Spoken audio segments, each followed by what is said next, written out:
A year after the invasion of Ukraine, weak cracks appear in the facade of Putin's rule.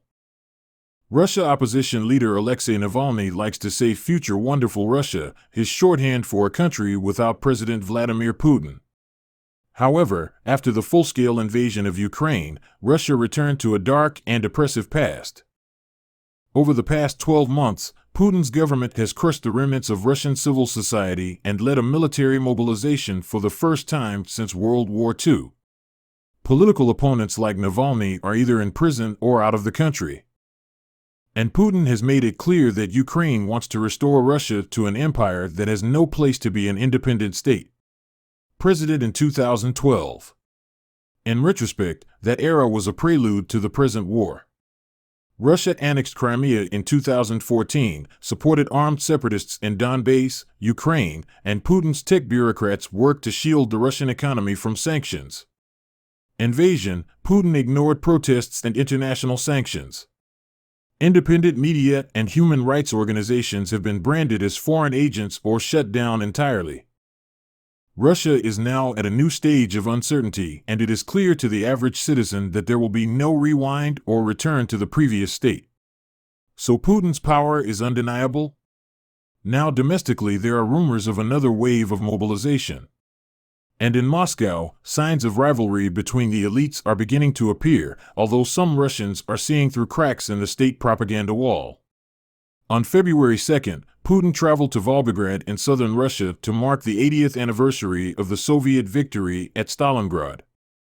In his speech at a gala concert in Volgograd, Putin made a direct link between the Battle of Stalingrad, the moment when the momentum shifted on the Eastern Front against Nazi Germany, and the war in Ukraine, warning that Russia faced a similar threat from a collective West bent on its destruction. Those who draw the European countries, including Germany, into a new war with Russia, and all the more irresponsibly declare this as a fait accompli, those who expect to win a victory over Russia on the battlefield, apparently do not understand that a modern war with Russia will be completely different for them, he warned. Invoking Stalingrad was a response to Germany's decision to send Leopard 2 tanks to Ukraine, something Putin complained was unbelievable, but true. But the president's visit to Volgograd had an element of what well-known Russian political scientist Kirill Rogov described as the costume play, that Russia's ruling class uses to drape their policies in the garments of a heroic past. Putin arrived in Volgograd, which was renamed Stalingrad, for a few days on the occasion of the anniversary of the Battle of Stalingrad, Rogov wrote on Telegram. The anniversary of the Battle of Stalingrad, which is perceived as a turning point in the patriotic war, is, of course, used as a great illusion and patriotic warm-up before the decisive second offensive against Ukraine that is being prepared.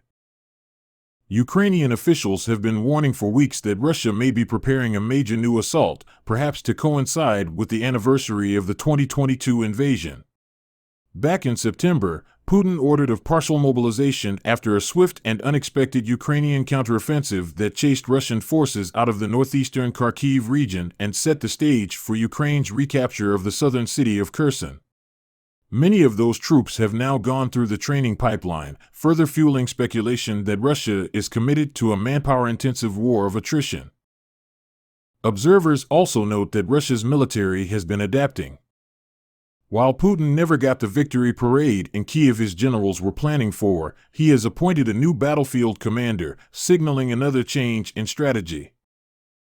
After the failure of the 2022 Blitzkrieg, Russia adapted and placed its bets on a long war, relying on its superior numbers and population, resources, military industry, and the size of its territory beyond reach of enemy strikes, Russian political observer and commentator Alexander Bonov wrote in a recent Telegram post.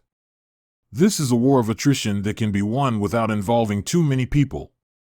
On the strategy of wait them out, add pressure, put the squeeze on. War, however, is fluid and unpredictable.